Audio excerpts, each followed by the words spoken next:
లోకం ఒక మాయని తెలుసుకున్నాను, ఏది నా సొంతం కాదనుకున్నాను.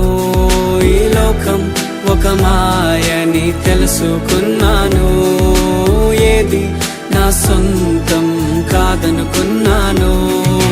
తప్పిపోయిన కుమారుని నేనైతే, నా కొరకై నిరీక్షించే తండ్రి నా యేసు.